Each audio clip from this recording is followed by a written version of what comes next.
This one story in particular has had a profound impact on me. It's about a woman who did the impossible, and it made me ask myself if I could do the same. Renee had 4 kids. 2 of her daughters were twins. Megan was coming home from the beach one night with her best friend when their car was struck by a drunk driver named Eric, a 24-year-old kid. Megan lost her life. Eric killed both girls that were in the car. Renee lost her daughter in an instant. Megan is a very joyful child and had a heart of gold, beautiful, loved people, loved her family, just a joy of my life.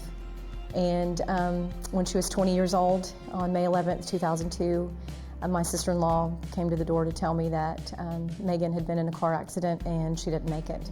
You know, my heart was so broken, and I looked at her and said, "No, you're kidding," and you know, still looking for her to tell me that this is not really true, that Megan wasn't coming back home. Next thing she knows, she finds herself in a courtroom watching this young man, this 24-year-old man, get sentenced to 22 years in prison. After Renee lost her daughter, she said she found herself in the darkest place she'd ever been. This guy Eric was behind bars, but she said she felt like the prisoner. Why? Because she had all this bitterness and hatred built up towards that young man. And so she reached out and did the impossible. She reached out to Eric in prison and said, "I forgive you." The ripple effects of that act of forgiveness are still being felt today. That young man's life was absolutely changed because this woman forgave him. He said, "I can't even forgive myself," and she forgave me. One by one, all of Renee's family members followed her lead, and they reached out and expressed forgiveness to Eric. So much so that now they describe Eric as part of their family, like a son to Renee. The story doesn't stop there though. Renee went to the courts along with her family, and she was able to have Eric's sentence cut in half from 22 years to 11 years. He told me that day, the day of the hearing, that it didn't matter at this point. He said, you know, if the judge does not grant this for me, I want you to know that I am so grateful that you are willing to do this. And he said, and I will be okay. He said, I'll be fine. But he was blown away by the fact that we were willing to go before the judge and you know, plead for him to not have to be there for 22 years.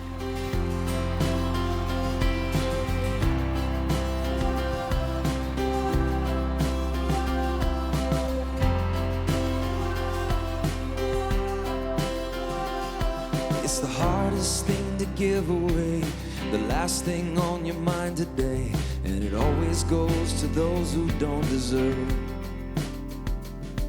It's the opposite of how you feel when the pain they cause is just too real. Takes everything you have to say the word forgiveness. I was more than angry at Eric. I had so much rage inside of me, and yet the moment that I was able to look Eric in his eyes and tell him that I forgive him, you know, that was a moment that healing began for both of us. It's always anger's own worst enemy. And even when the jury and the judge say you got a right to hold a grudge, it's the whisper in your ear saying set it free. Forgiveness. A judge and a jury telling you that it's okay to hold a grudge, you know, that's what the world says. It's okay for you to feel that way, which it is. But yet, those feelings, they're inside of you eating away at you, and you don't want to live your life that way. Forgiveness. Show me how to love the unlovable. Show me how to reach the unreachable. Help me now to do the impossible. Forgiveness. Forgiveness. Oh, help me now to do the impossible. There are people who are not going to ever have someone say to them, I'm sorry for what I did, or I take responsibility for what I did, and you still have to forgive if you want to heal. It can even set a prisoner free. There is no end to what its power can do. So let it go and be amazed by what you see through eyes of grace. The prisoner that it really frees is you. Forgiveness. You're not letting go of what happened. You know, it is wrong. It should never have happened. It is not okay. It doesn't mean that you're canceling any of that out.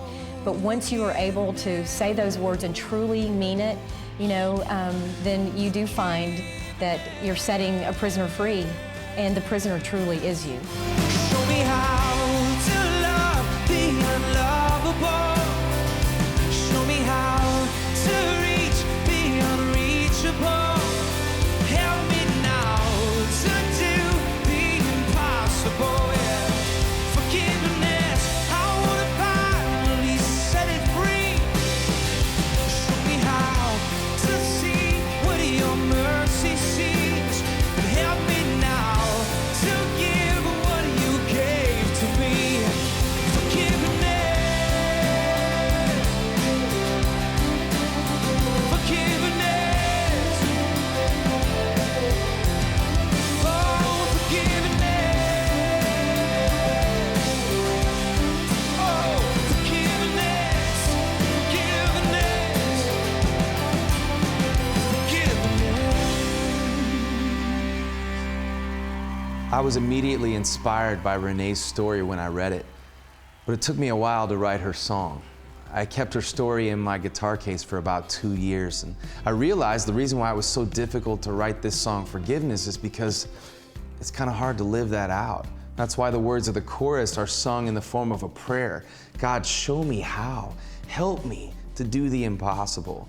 This story of forgiveness really makes me think that there's some pretty life-defining questions that all revolve around that one word, forgiveness.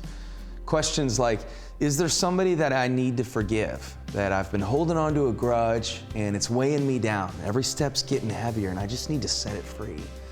Another question is there someone that I need to go and ask for forgiveness from? To say, I'm humbling myself, I'm sorry, no excuses, can we start over? Another forgiveness question, one that Eric has had to deal with in prison, is, can I ever forgive myself? What if loving the unlovable means having to learn how to love that person you see when you look in the mirror? Sometimes that's not an easy task, which really leads to the most significant forgiveness question of all, and it's this.